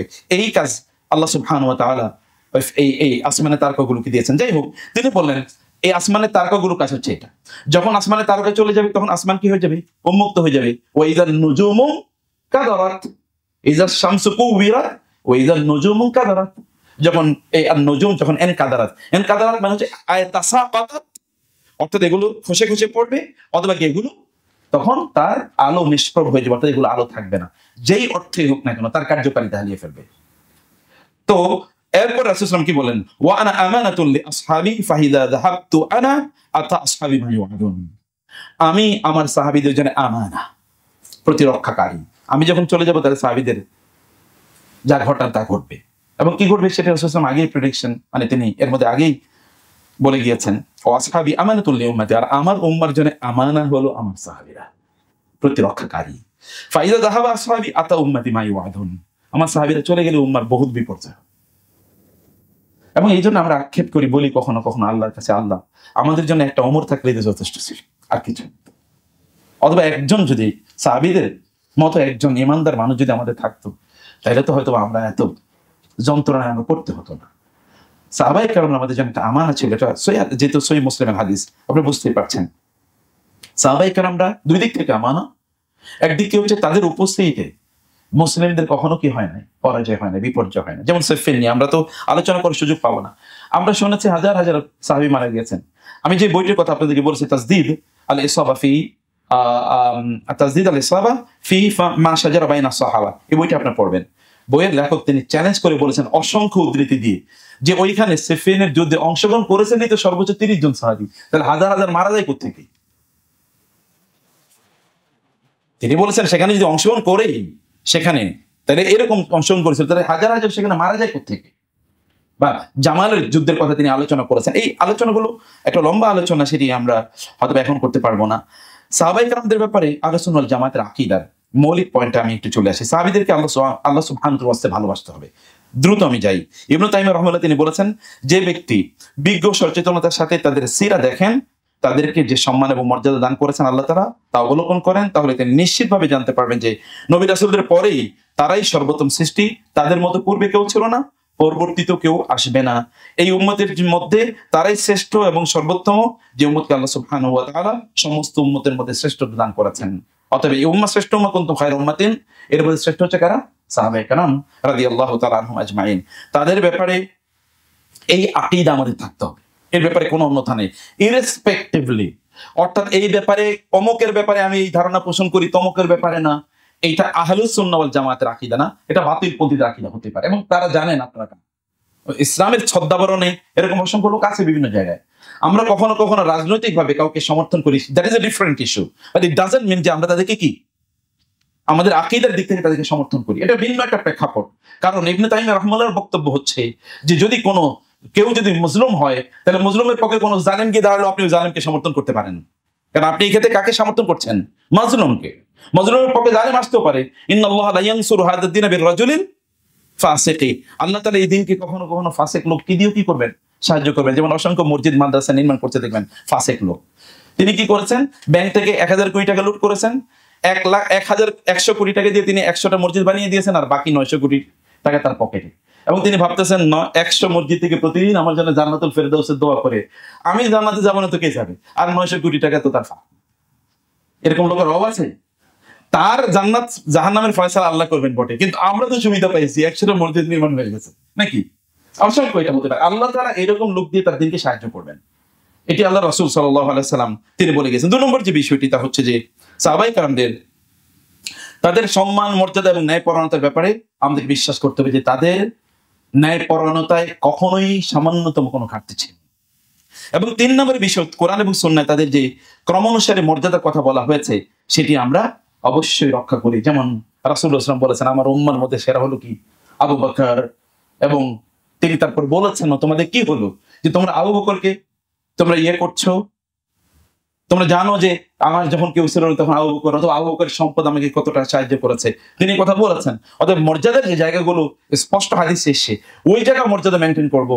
আদারওয়াইজ সাহাবায়ে কেরাম আমরা সকলে কি আমাদের কাছে মর্যাদার জায়গায় একই সমান লেভেলে। যাদের ব্যাপারে আল্লাহ রাসূল বলেছেন স্পষ্ট করে বা আল্লাহ বলেছেন, সেটা ভিন্ন ইস্যু। 4 নম্বর যে বিষয়টি তা হলো যে কল্যাণের সাথে তাদের নাম স্মরণ করতে হবে এবং তাদের প্রশংসা করা, তাদের সুন্দর আখলাক প্রচার এবং প্রসার করা আবশ্যক। এটি আমাদের দায়িত্ব, আহলে সুন্নাহ ওয়াল জামাতের কাজ, যে মর্যাদার সাথে তাদের নামগুলো উচ্চারণ করতে হবে। আবু বকর রাদিয়াল্লাহু তাআলা আনহু স্পষ্ট করে পূর্ণ করে আপনাকে উচ্চারণ করা দরকার, করতে হবে। এইটা তার প্রতি আমাদের নাম। আপনি বাংলাদেশের প্রধানমন্ত্রীর নাম একটু বিকৃত করে উচ্চারণ করেন তো, পারবেন কিনা?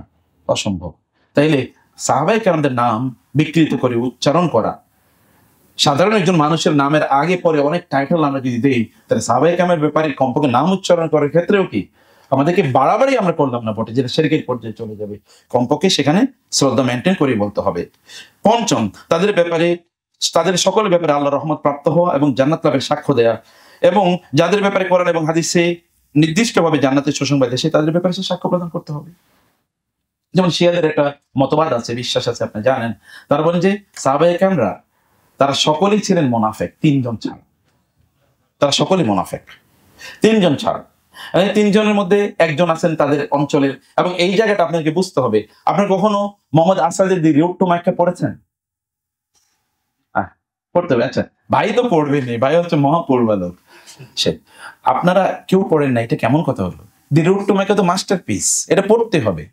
মোহাম্মদ আসাদের দি রোড টু মাক্কা, মক্কার পথ, না বইটা বাংলায় অনুবাদ আছে। আচ্ছা, মাশাআল্লাহ। আর নাহলে সিয়ানো ওই অনুবাদটা খুব ভালো না, সিয়ান একটা অনুবাদ করুক না, এটা মাস্টারপিস। এবং আমি মনে করি আপনারা যদি ওয়ার্ল্ড পলিটিক্স, বিশেষ করে দিন নিয়ে, ইসলাম নিয়ে যদি বুঝতে চান, তাহলে বইটা পড়া লাগবে। বিশেষ করে একটা চ্যাপ্টার যেখানে তিনি বলেছেন যে পার্সিয়ানরা, এদের মধ্যে মূর্তি পূজা অথবা এই যে হাই হোসাইন বা কারবালা, এটা কেন এত বেশি? কারণ তারা আগ থেকে মূর্তি পূজা দিচ্ছে, আগ থেকে ওইটা কিন্তু তারা ছাড়তে পারে না। 2 নম্বর বিষয় হচ্ছে যে উমরের বিরুদ্ধে রাদিয়াল্লাহু তাআলা আনহু তাদের এত ক্ষোভ কেন? বুঝতে হবে তো। পারস্য দখল করছে কে? এবং ওইখানকার ভাষাকে মানে উল্টিয়ে দিয়েছেন কে? উমর রাদিয়াল্লাহু রাষ্ট্রীয় ভাষা করে দিয়েছেন আরবি, ছাড়া কোনো রাষ্ট্রীয় ভাষা হবে না। তোমাদের বিরুদ্ধে তাদের খুব থাকবে, এটা তো কমন সেন্স ইস্যু, এটা কমন সেন্স ইস্যু। অতএব এখনো আরো আরো অনেক ইস্যু আছে এখানে। সেজন্য আমি বলবো যে বইটা আপনার পড়বেন, তাহলে এই জায়গায় আপনাদের কিছু কাজে লাগবে, একটা চ্যাপ্টার কমপক্ষে এখানে বড় কাজে লাগবে। 3 নম্বর যে ষষ্ঠ যে বিষয়টি, তাদের জন্য দোয়া, ইস্তিগফার এবং রাদিয়াল্লাহু তাআলা আনহুম এটি বলা। সপ্তম, তাদের ভুল ত্রুটির ব্যাপারে নীরবতা অবলম্বন করা এবং এই ব্যাপারে কিছু মনে আসলে চক্ষু অবনত করে এড়িয়ে যাওয়া। সাহাবায়ে আমরা ছোটখাটো ভুল করতে পারেন, আমরা জানি না কি করেছেন, হয়তো বা তারা করেছেন ছোটখাটো ভুল, এটি মানুষের মধ্যে থেকে হতেই পারে। কারণ আত-তাকমিল আল-বাশারি অথবা আল-ইনসানুল কামিল কেবলমাত্র কে? মুহাম্মদুর রাসূলুল্লাহ সাল্লাল্লাহু আলাইহি ওয়াসাল্লাম আল ইনসানুল কামিল। অথবা এছাড়া তো আর ইনসানুল কামিল বলে আল্লাহ তাআলা কাউকে ইসমত তো আল্লাহ তাআলা কাউকে দেন নাই, নবী রাসূল ছাড়া কাউকে আল্লাহ তাআলা ইসমত দেন নাই। অথবা অন্যদের জন্য ইসমত সাব্যস্ত নয়। ছোট কোনো ভুল ত্রুটি কারোর মাধ্যমে হতেই পারে, যদি হয়ে থাকে সাহাবায়ে কেরাম রাদিয়াল্লাহু তাআলা আনহুম আজমাইন এর মাধ্যমে, তাহলে দুর্বলতম ঈমানের অধিকারী যারা এবং যারা একটু ভাষা পর্যালোচনা করে এই সকল ব্যক্তিরা, তারা দেখতে পাবেন সাহাবায়ে কেরামরা যদি এরকম কোনো কিছু তাদের মাধ্যমে সংঘটিত হয়ে থাকে, তাহলে সেটা হবে হয় এমন কারণে হয়েছে যে তাদের সেখানে কোনো ইজতিহাদের কোনো ইস্যু ছিল, যে তারা ইজতিহাদ করতে গিয়ে সেই জায়গাটাতে হয়তোবা তিনি কি করেছেন, আপনার দৃষ্টিতে যিনি মুস্তাহিদ তার কাছে তো তখন আর এটা স্পষ্ট হয় না যে তিনি ভুল করছেন, তার কাছে হয়তোবা পরবর্তীতে বহু পরে এসে এটা হবে। যেমন ভাবে আপনার জানে জামালের ব্যাপারে আয়েশা রাদিয়াল্লাহু তাআলা তিনি বলেছেন, হায় আমি যদি ওই যুদ্ধে অংশগ্রহণ না করতাম, যদি আমি ওই যুদ্ধে অংশগ্রহণ না করতাম। এটি কখনো কখনো এটা হতেই পারে, তার কাছে পরে ইজতিহাদি, তার মুস্তাহিদ তো তিনি ভুল করবেন, আর মুস্তাহিদ যদি ভুল করেন তাহলে তার গুনাহ আছে নাকি? গুনাহও না, তার তো সওয়াব, কারণ তিনি ইজতিহাদ করেছেন, পরিশ্রমের জন্য তিনি সওয়াব পাবেন। আর আমরা তো হাদিসেই সেই জানি, মান হাম্মা বিহাসানাতিন, কেউ যদি ভালো কাজের নিয়ত করে তাহলেও তিনি সওয়াব পাবেন, যদি ওই কাজটি ওয়ালাম ইয়ামাল বিহা, কাজটি যদি নাও করেন তাহলে তিনি সওয়াব পাবেন। এই জায়গায় আমাদেরকে এই জন্য পর্যালোচনা করে আমরা যে এই জিনিসটি দেখতে পাই, তা হলো যে সাহাবায়ে কেরামের মধ্য থেকে বা তাদের মাঝে যদি কখনো এমন কোনো তাসামুহ যদি কখনো প্রকাশিত হয়েও, তাহলে সেগুলোকে আমরা 5টা ভাগে বিভক্ত করতে পারি। 1 নাম্বার, সেসব ভুল ছোট বড় না, সেসব ভুলের যদি হয়েও থাকে তাহলে তারা তওবা করেছেন। আর আমরা তো জানি আত-তাইবু মিনাজ যামবি কামান লা যামবা লাহু, কেউ যদি গুনাহ করেন, গুনাহ থেকে যদি তওবা করেন তাহলে কি হয়, তিনি যেন এমন হয়ে যান যে তার আর কোনো কি গুনাহই নাই। ইয়া আইয়ুহাল্লাযীনা আমানু তুবু ইলাল্লাহি তাওবাতান নাসুহা আসা রাব্বুকুম আন ইউকাফিরা আনকুম সাইয়্যাতিকুম। আল্লাহ তাআলা এগুলোকে ইউকাফির, কাফারা মানে কি, একেবারে মুছে দেবেন, এর কোনো কি অস্তিত্বই থাকবে না। আল্লাহ সুবহানাহু ওয়া তাআলা সেটি করবেন বলে তিনি ওয়াদা দিয়েছেন। অতএব যদি হয়ে থাকে তারা সাহাবায়ে কেরামের চেয়ে বেশি অগ্রগামী তাওবার ক্ষেত্রে আর কে আছে পৃথিবীতে? আর কেউ নাই। 2 নম্বর বিষয় হচ্ছে তাদের অপরিসীম ভালো কাজের কারণে যদি তাদের কোনো তাসামুহ হয়ে থাকে, আল্লাহ সেটা ক্ষমা করে দেন। কারণ কি, ইন্নাল হাসানাতি ইউযহিবনা সাইয়্যাত, যদি ভালো কাজ করেন তাহলে কি হয়, আল্লাহ তাআলা তার কোনো গুনাহ থাকলে সেটা মাফ করে দেন। ইয়া আইয়ুহাল্লাযীনা আমানু ইসতানিবু, যেটা আল্লাহ তাআলা বলেছেন, যেটা তোমরা কি বড় বড় গুনাহগুলো তোমরা মানে থেকে তোমরা দূরে থাকো, তাহলে আল্লাহ তাআলা কি করবেন, ইল্লাল লামাম, ছোট ছোট ছাড়া, তাহলে সেগুলো আল্লাহ তাআলা এমনি ক্ষমা করে দেবেন। অতএব সেটি হতে পারে। তৃতীয় যে বিষয়টি, ইসলাম গ্রহণে অগ্রগামী এবং রাসূলুল্লাহ সাল্লাল্লাহু আলাইহি ওয়াসাল্লামের সাথে জিহাদে শরীক হওয়ার কারণে তাদের আল্লাহ সুবহানাহু ওয়া তাআলা এটি ক্ষমা করেও দিতে পারেন। আপনি জানেন সে যে বুখারীর যে বিখ্যাত হাদিসটি, যেটি একজন সাহাবী রাসূলুল্লাহ সাল্লাল্লাহু আলাইহি ওয়াসাল্লাম মক্কা বিজয়ের ঘটনা আগে জানিয়ে দিয়েছেন, মক্কাবাসীদের জানিয়ে দেওয়ার জন্য তিনি চিঠি লিখেছিলেন। কে তিনি? আতিব বিন আবি বালতা রাদিয়াল্লাহু তাআলা আনহু।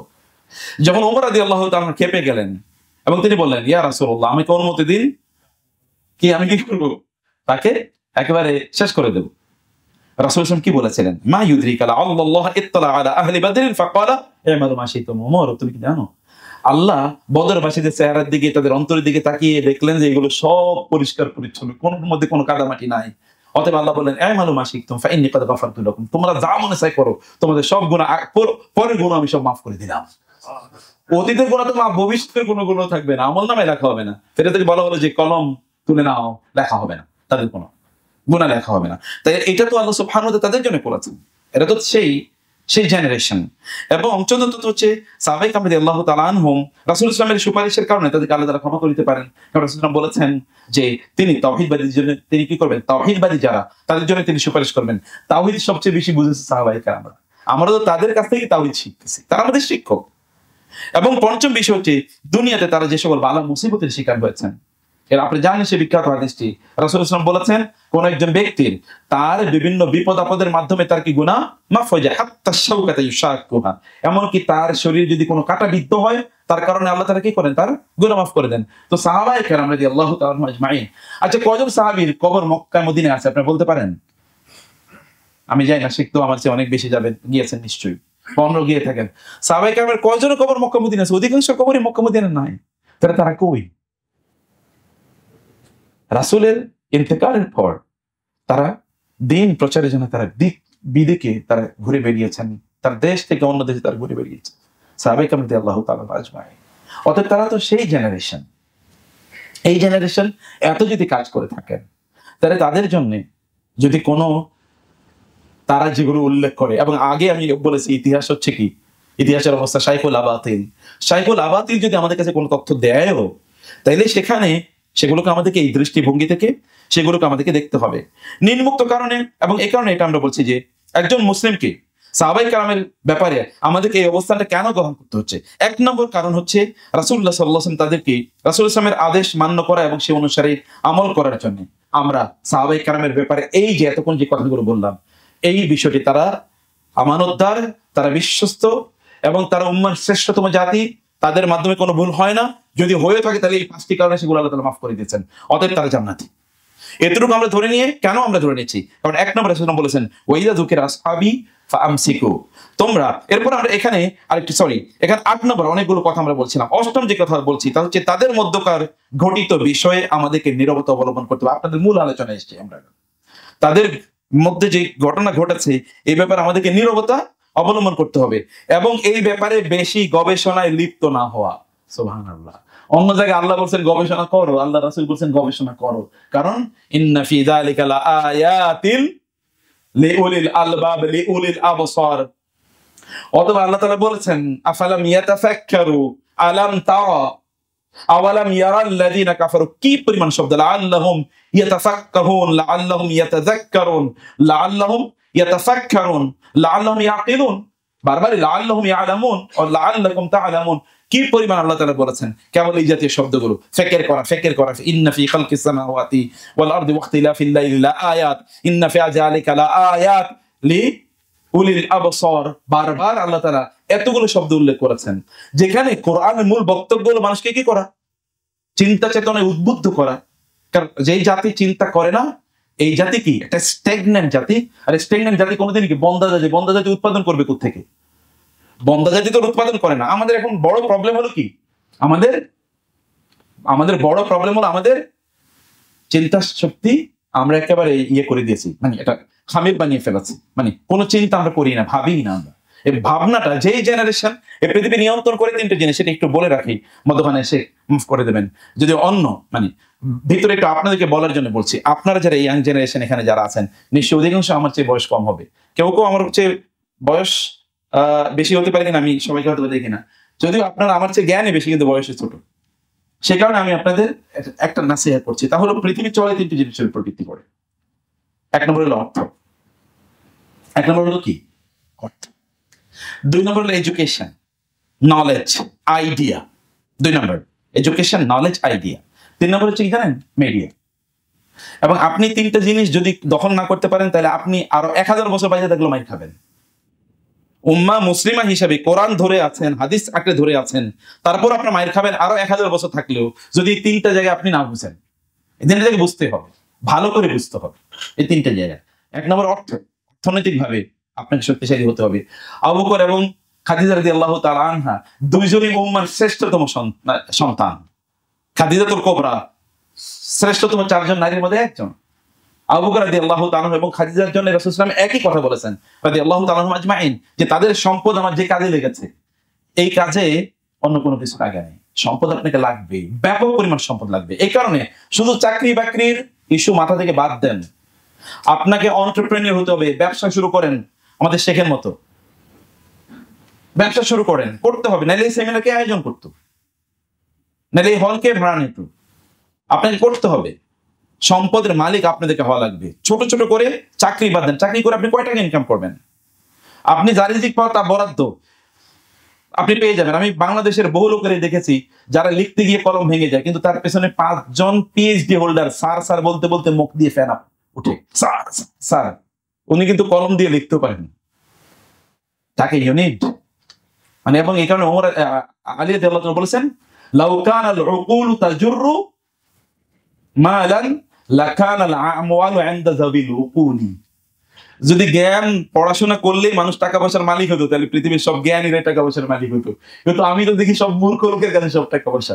সে তো জ্ঞানী, অত বেশি টাকার মালিক হয় না। আমি দোয়া করি বাংলাদেশের সেরা ব্যবসায়ীদের একজন আল্লাহ তাআলা তাকে বানান, আল্লাহুম্মা আমিন। কিন্তু আপনাদের হতে হবে, আমি বলছি ছোট ছোট করে করেন, এটা করতে হবে। এবং 2 নম্বর হচ্ছে আইডিয়া জেনারেট করতে হবে। আইডিয়া এই পৃথিবী চালায় কারা? ইন্টেলেকচুয়ালরা চালায়, বুদ্ধিজীবীরা চালায়, বুদ্ধিজীবীরা বুদ্ধি দেয়, তারপরে কি তাদের উপর ভিত্তি করে পৃথিবী চলে। রাজনীতিবিদরা দুনিয়া চালায় না, এটা মাথায় লেখা রাখেন, লিখে বাসায় গিয়ে এটা ভাববেন। রাজনীতিবিদরা দুনিয়া চালায় না, তাদের পক্ষে চালানো সম্ভব না। মুহূর্তের মধ্যে রাজনীতিবিদরা ওইখান থেকে গায়েব হয়ে যেতে পারে যদি ব্যবসায়ীরা বলে আমি তোমাদের সাথে নাই। তারপরে চলবে কি নিয়ে? পৃথিবীর সকল শক্তিকে বাঁচিয়ে রাখে হলো কারা? অর্থনীতিবিদরা, টাকা পয়সার লোকেরা, বুদ্ধিজীবীরা, তাদেরকে বাঁচিয়ে রাখে। অর্থাৎ ইউনিট আইডিয়া, আপনাকে আইডিয়া জেনারেট করতে হবে, নতুন নতুন আইডিয়া জেনারেট করতে হবে, নলেজ আপনাকে অর্জন করতে হবে। আমি আইডিয়ার জায়গাটা এসে বলছি। এবং 3 নম্বর হচ্ছে কি, মিডিয়া নিয়ন্ত্রণ করতে হবে। সোশ্যাল মিডিয়া, ফেসবুক এখন বলে আমার একটা চ্যানেল আছে। আমি এর আগে, এখন থেকে 6-7 বছর আগে কেউ যদি বলতো একটা চ্যানেল আছে, আমি কত ডাইরেক্ট তাকিয়ে থাকলাম, চ্যানেল আছে মানে? আমি ভাবতাম যে টেলিভিশন চ্যানেল আছে, পরে শুনছি ইউটিউব চ্যানেল আছে। তো যাই হোক না কেন, আপনার একটা থাকুক, সেখানে আপনি একটু কাজ করেন। সোশ্যাল মিডিয়াতে আপনার ওয়ার্ক যদিও লিমিটেড, এখানে সময়টাকে খুব কম ব্যবহার করতে হবে, আপনাকে খুব ক্যালকুলেটেড ওয়ে ব্যবহার করতে হবে, কিন্তু এই 3টা জায়গা আপনার লাগবেই। আমরা তথ্য কোত্থেকে নিই বলেন তো? অফ দা টপিক, মাফ করবেন, অফ দা টপিক। আমরা তথ্য ইনফরমেশন কোত্থেকে নিই? মিডিয়া থেকে নেই না, গুগল থেকে নেই, অথবা CNN থেকে নেই, BBC থেকে নেই, অথবা বিটিভি থেকে নেই, অথবা ChatGPT থেকে নেই। তথ্য তো এর বাইরে থেকে নেই না। আপনি কোন স্পটে গেছেন নাকি যে ওইখানে কি হচ্ছে একটু দেখে আসি তো? নো। তাহলে আপনি তো ওই তথ্যই বলেন যে তথ্য ওরা আপনাকে সার্ভ করে, সেই তথ্য আপনি সার্ভ করার জায়গায় পৌঁছতে হবে। এবং এই কারণে দেখুন সোশ্যাল মিডিয়া আসার কারণে এখন আমরা বলি যে এখন লোকেরা ওই যে সলিমুল্লাহ খান যে কথা বলে, আগে মিডিয়া, আগে কি মিথ্যা কথা বলতো, প্রশাসন মিথ্যা কথা বলতো, মিডিয়া খুঁজে বের করতে। এখন মিডিয়া মিথ্যা কথা বলে, সাধারণ মানুষ খুঁজে বের করে তুমি মিথ্যা কথা বলতেছ। আসলে তাহলে আপনাকে একটা শক্তিশালী মিডিয়া আপনাকে তৈরি করতে হবে। এটা সেইও করছেন সোশ্যাল মিডিয়া, ওনার সোশ্যাল মিডিয়া ব্যবহার দেখবেন আপনারা। সোশ্যাল মিডিয়া কেবলমাত্র গান, বাদ্য ইত্যাদি শেয়ার করার জন্য করবেন না। এর social media is the reflection of your activism. যেমন আপনি শাইখের সোশ্যাল মিডিয়া দেখেন উনি কি কাজে ব্যবহার করেন, আমি তো ফলো করি, আমি যেন বলছি। যাই হোক, সরি, অফ দ্য রেকর্ড, আমাকে মাফ করে দেবেন। আমি বলছিলাম যে সাহাবায়ে কেরামদের আলোচনা যখন আসবে তখন আপনাকে এই জায়গায় নীরব থাকতে হবে, বুঝতে হবে কোথায় নীরব থাকতে হয়, কোথায় কথা বলতে হয়, এটা বুঝতে হবে। এই জায়গায় নীরব থাকতেই হবে আমাদেরকে। সাহাবায়ে কেরামের মধ্যে যদি ফিতনা অথবা যুদ্ধ ইত্যাদি থাকে, অথবা যদি কোনো বিতর্ক, যেটা ইখতিলাফের ইস্যু বলছি আমরা, সেই জায়গায় আপনি আলোচনা আসলে এখান থেকে মুখ ফিরিয়ে নিতে হবে। আল্লাহ সুবহানাহু ওয়া তাআলা বলেছেন কাফেরদের ব্যাপারে, যখন তাদেরকে বলা হবে যে তোমরা জাহান্নামে কেন, মা সালাকাকুম ফি সাকার, তখন তারা 3টা কথা, তারা তাদের বিরুদ্ধে 3টা অভিযোগ নিজেরাই বলবে। লাম নাকু মিনাল মুসাল্লিন ওয়া লাম নাকু নুতঈমুল মিসকিন ওয়া কুন্না নাখুদু মাআল খাইদিন। 4 নম্বর 4 নম্বর অকুন্না নুকাযিবু বিয়াউমিদ্দিন। তাইলে কি ওয়া কুন্না নাখুদু মাআল খাইদিন? নাখুদু মানে কি? ইনডালজেন্স। ইনডালজেন্স মানে হচ্ছে অপ্রয়োজনীয় কথাবার্তা, কি যেটা আপনার জন্য প্রোডাক্টিভ না, রেলেভেন্ট না, পার্টিনেন্ট না, যেটা আপনার কাজে লাগবে না, এরকম কোন আলোচনায় নিমগ্ন থাকে, এটা বলে খাউদুম। ফি খাউদিহিম ইয়ালআবুন, অন্য জায়গায় কোরআন আল্লাহ তাআলা বলেছেন। অর্থাৎ এগুলোর মধ্যে নিমগ্ন থাকা না, আপনাকে অন্য জায়গায় নিমগ্ন থাকতে হবে। Great minds think of ideas, lower mind অথবা যদি average mind thinks of people. একেবারে এভারেজ আর একেবারে লোয়ার মাইন্ডের লোকেরা কি নিয়ে আলোচনা করে? মানুষের ভুল নিয়ে আলোচনা করে। অতএব আপনি ওই জায়গায় লোয়ার মাইন্ডে হবেন না। হাদিস আল্লাহ রাসূলকে বলেন নাই যে তোমরা মৌমাছির মতো হও, মাছির মতো হও না। কিসের মতো হও? মৌমাছির মতো হও।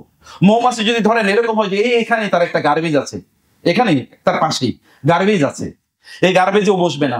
1 মাইল অথবা ধরেন 100 মাইল দূরে যদি কি ফুল এর গাছ থাকে, তাহলে ওইখানে সে যাবে, 100 মাইল সে দৌড়ে যাবে।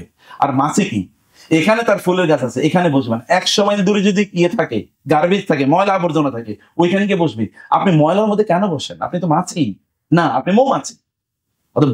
বি লাইক এ বি, কোন না কোন কোন কান নাহলা, কোন কান নাহলা, কান নাহল, তুমি নাহলের মতো হও, মৌমাছির মতো হও।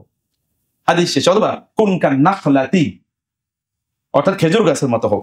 তাহলে সাহাবায়ে কেরামের আলোচনা আসলে সেখানে আমাদেরকে অবশ্যই যখন এমন হয় তখন ফালা তাকউদু মাআহুম হাত্তা ইয়াখুদু ফি হাদিসিন গায়রি, সেখানে অন্য আলোচনা নিবৃত্ত না হওয়া পর্যন্ত ওইখানে বসাই যাবে না। বসার আল্লাহ বলছেন বসলে ইন্নাকুম ইদাম মিসলুহুম, তোমরা বসলে তোমরা ওদের মতো হয়ে যাবে। তুমি আলোচনা না করলেও কি তুমি ওদের মতো হয়ে যাবে। অতএব সেখানে সে আলোচনায় বসাই যাবে না। এটা ফাইদা ওয়াইদা যুকিরা আসহাবি ফামসিকু, আমার সাহাবীদের ব্যাপারে কোনো সমালোচনা হলেই চুপ, বন্ধ। আমসিক ইমসাক, আমসিক আলাইকা লিসানাকা, জিহ্বা টেনে ধরে থাকবে যেন আর এখানে কোনো আলোচনা না হয়। দ্বিতীয়ত হচ্ছে এসব বিষয়ে আলোচনা সমালোচনায় কোনো ফায়দা নেই, এতে ইলমি কোনো উপকার লাভ হবে না, বরং এতে কি হবে, আপনার ঈমানটা যায় যায় অবস্থায় চলে যাবে। সাহাবায়ে কেরামদের নিয়ে আলোচনা যখন আপনি করবেন তখন আপনার ঈমানটা যায় যায়, কারণ তাদের বিরুদ্ধে ক্ষোভ তৈরি হবে, পেরেশানি তৈরি হবে। আমি একটা বইয়ের কথা বলি, ব্যক্তিগত বইটা আপনারা যেটা খেলাফত মুলকিয়াত একটা বই, এই বইয়ের নাম আপনারা কোনোদিন শুনেছেন কিনা আমি জানি না, খেলাফত রাজতন্ত্র নামে একটা বই আছে। আমি বইটি ইউনিভার্সিটিতে পড়া, মানে আমি যখন ইউনিভার্সিটির কোর্স পড়াতাম খোলাফায়ে রাশেদ এবং ইত্যাদি, ওই বইটা আমি তখন পড়েছি এবং পড়ে আমি দেখলাম যেটা এটা হচ্ছে আসলে সুপ্রিম লেভেলের গবেষক যারা তাদের জন্য, এটা সাধারণ পাঠকের বই না। সাধারণ পাঠক যদি বই পড়ে তারা সাহাবীদেরকে গালিগালাজ করে শুরু। আমি জানি শেখ নিশ্চয়ই বইটা পড়েছেন এবং আপনারা পড়ার দরকার নেই, শুধু বলে রাখলাম কখনো কখনো এই আলোচনা পাবলিকলি করার সুযোগ নেই। মানে এটা পাবলিক ডিসকাশন ইস্যু না, পাবলিক এটা বুঝবে না, এটা গভীর আলোচনা, অনেক হাই থটের আলোচনা। সেই জায়গায় আমরা যেন না যাই।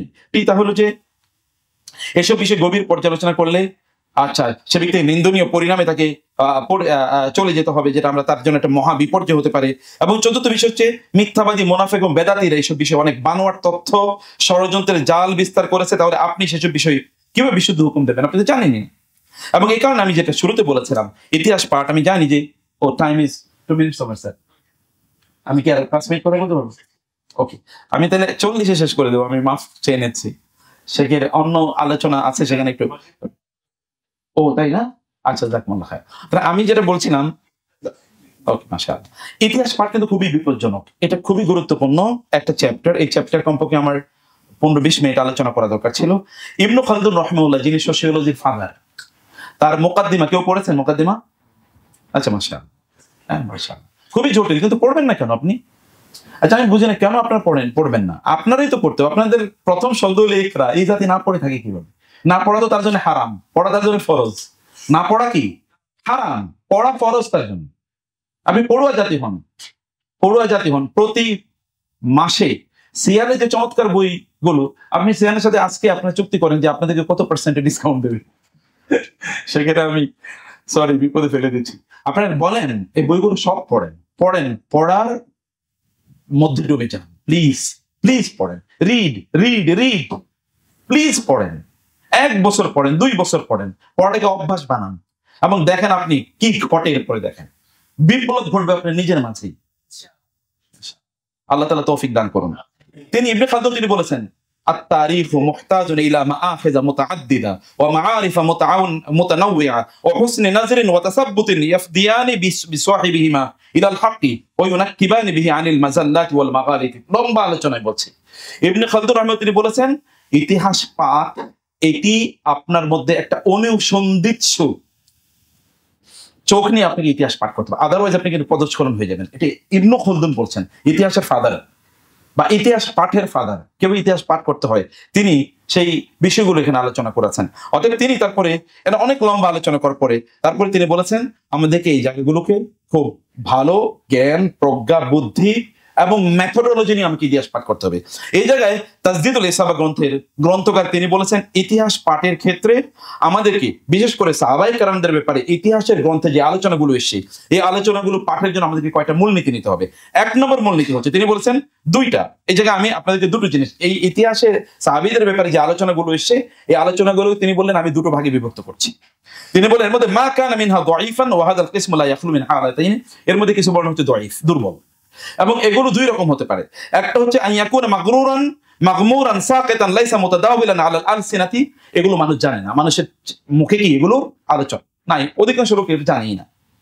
এটা হয় এরকম, অথবা আইয়াকুনা মাশহুরান আলা আলসিনাতিন নাস, অথবা মানুষের মুখে মুখে আলোচনা, যেমন সিফিনের যুদ্ধে 10,000 সাহাবী শহীদ হয়েছেন, এরকম মুখে মুখে কিছু আলোচনা আছে, আবার মুখে মুখে কি কিছু আলোচনা নাই, মানুষ এটা জানে না। অতএব যেটা মানুষের মুখে মুখে আলোচনা আছে, যেটা আলোচনা নাই এটা তো নাই, আর যেটা আলোচনা আছে তিনি বলেছেন এটাও আবার তিন রকম হতে পারে। এক নম্বর আইয়াকুনা মুহিক্কান মুখালিফান লিল হাক্কি, এটা হয় সত্য বিরোধী অথবা এটা রিজেক্টেড। আরেকটা হলো আইয়াকুনা মুওয়াফিকান লিল হাক্কি, এটা কোরআন এবং হাদিসে বা অন্য গ্রন্থে, সিরা গ্রন্থে যে আলোচনা আছে আলোচনার সাথে মিলে, কিন্তু যেহেতু এটার কোনো কি নাই, লিখিত কোনো ডকুমেন্ট নাই, মানুষের মুখে মুখে চলছে, নির্ভরযোগ্য কোনো বর্ণনা নাই, এ কারণে এটাও রিজেক্টেড হয়, ভালো উত্তম। যদিও আপনি বলতে পারেন না কোরআন হাদিসের সাথে মিলে তো গ্রহণ করতে পারি, তো তিনি বলছেন যে না, এটা না গ্রহণ করাও কি উত্তম, তাহলে আপনি আস্তে আস্তে সেফ সাইডে চলে যাচ্ছেন আপনি। এবং তিনি বলছেন এরপরে 3 নম্বর যেটা হতে পারে তা হলো যে আচ্ছা, এরপরে তিনি বলেছেন যে আইয়াকুনা সালমান লা মুওয়াফিকান ওয়ালা মুখালিফান লিশাইইন মিনাল কিতাবি ওয়াস সুন্নাহ, এমন কিছু আলোচনা আছে সাহাবায়ে কেরামদের ব্যাপারে যেটা কোরআন অনুসারেও নাই, হাদিস অনুসারেও নাই, আবার কি এটার বিরোধীও না, ওই মানে এটা একটা নতুন উদ্ভট টাইপের এক ধরনের আলোচনা, এটাও রিজেক্টেড হবে। তাহলে তো আলোচনা নাই যেটা আলসিনাতে চলে, মানুষের মুখে মুখে মুতাদাওয়াল, সেটি আপনি রিজেক্টেড, সেটা চলবেই না। অতএব তাহলে কি হচ্ছে, তিনি বলছেন ইলমান বিআন্না ফি যিকরি হাদান নাওয়ি খিলাফান বাইনা আহলি ইলম। তারপরে 2 নম্বর যেটি মা কানা মিনহা সহিহান সাবিতান, 1 নম্বর যেটা কি সহিহ সাবিত না, এবং সেটা কিছু মানুষের মুখে মুখে আছে, কিছু মানুষের মুখে মুখে নাই। আরেকটা হচ্ছে কি যেটা সহিহ এবং সাবিত, তিনি বলেছেন এইটারও দুইটা অবস্থা হতে পারে। 1 নম্বর হচ্ছে কি আইয়াকুনা মুওয়াফিকান লিল হাক্কি যাহিরান ওয়া বাতিনান, বাহ্যত এবং ইন্টারনালি, এক্সটারনালি ইন্টারনালি, এবং গোপনে বাহ্যত মানে আভ্যন্তরীণ ভাবে, উভয় অবস্থা এটা কোরআন এবং সুন্নাহ এবং সিরা অনুসারে এই কথাগুলো, এই ঘটনাগুলো সত্য সাহাবায়ে কেরামের ব্যাপারে, সেটা আপনি শুধুমাত্র মেনে নেবেন। আইয়াকুনা যাহিরুহু মুখালিফান লিল কিতাবি ওয়াস সুন্নাতি আওয়াল কাওয়াইদিশ শারঈয়াতি, আরেকটা হতে পারে যে এইগুলো বর্ণনা সহিহ সনদে এসছে বটে, সনদটা সহিহ, অথবা এগুলো নির্ভরযোগ্য আপনার বর্ণনা সূত্রে আমরা এগুলো পেয়েছি, কিন্তু এখানে প্রশ্ন হলো যে তার বাহ্য দিকটা কোরআন এবং সুন্নাহর মূল নীতির বাইরে চলে যাচ্ছে। সেই ক্ষেত্রে আপনি কি করবেন, সেই ক্ষেত্রে যারা আর-রাসিখুনা ফিল ইলমি, তারা এটা নিয়ে গবেষণা করবেন এবং তারা এটা নিয়ে কোনো একটা সমাধান আমাদেরকে দেবেন, অথবা এটা পাবলিক ডিসকাশনের ইস্যু না। এটা পাবলিকদের একটা কাজ হলো কি, পাবলিকদেরকে এখান থেকে দূরে থাকতে হবে। এই কারণে তিনি বলেছেন ইতিহাস পাঠের জন্য আমাদেরকে 10টি মূলনীতি গ্রহণ করা দরকার। এটা বলে আমি শেষ করে দিচ্ছি। 1 নম্বর হচ্ছে ইস্তেমালুদ দালিল ওয়াল ওয়াসিকা, আপনি কোনো কথা বলতে হলে আপনি বলবেন দলিল কই, প্রমাণ কোথায়। আপনি কাউকে বলার দরকার না, আপনি ইতিহাসে বই খোঁজেন, আপনার ইবনে কাসিরের বই আছে, ইমাম তাবারির বই আছে। মুসলিমরা ইতিহাস রচনার ক্ষেত্রে তারা যেই বিশ্বস্ততার পরিচয় দিয়েছে, পৃথিবীর কোনো মানুষ এটা করেই না। ইতিহাস স্বভাবত ইতিহাস তৈরি করে কারা? ইতিহাস লেখে কারা? বিজয়ীরাই তো ইতিহাস লেখে নাকি? তো ইতিহাস যখন বিজয়ীরা লেখে তখন কি তার মতো করে লেখে নাকি যারা পরাজিতদের মতো করে লেখে? আমরা তো 50 বছর পরেও বাংলাদেশের এখন ইতিহাসে কি ঘটছে আমরা জানি না। সাধারণত একটা ইতিহাস জানার জন্য 100 বছর লাগে সাধারণত, কারণ কাউন্টার ন্যারেটিভ আসার আগে। আমাদের এখানে কাউন্টার ন্যারেটিভ আসার পরিবেশ তৈরি হয় নাই। কখনো পরিবেশ তৈরি হলে কাউন্টার ন্যারেটিভ আসলে তখন আপনি বুঝতে পারবেন যে কেমন কি ঘটেছে। যেমন আপনি শর্মিলা বোসের বই পড়েছেন, অফ দ্য রেকর্ড এগেইন, এটা রেকর্ড করার দরকার নেই। শর্মিলা বোসের বই পড়েছেন? হ্যাঁ, counting the dead, the war of 1971, এটা না পড়লে আপনি কি পড়লেন? তিনি লিখে রাখেন, এটা বাসায় গিয়ে পড়বেন, এটা ডাউনলোড করেন, বাট নিষিদ্ধ তো বাংলাদেশের বই। ওই যে নেতাজি সুভাষ বসুর নাতনি হার্ভার্ড থেকে পিএইচডি করেছে, এটার উপর পিএইচডি, রেকনিং দ্য ডেড 71-এ কতজন মানুষ মারা গেছে তার উপরই বইটা, এটাই পিএইচডি, হার্ভার্ডের পিএইচডি, বাংলাদেশের পিএইচডি। ওই যে বললাম reckoning the dead, dead reckoning, exactly, dead reckoning, dead reckoning মানে মৃতদের সংখ্যা গণনা করা, এটা বইয়ের নাম, ঠিক আছে?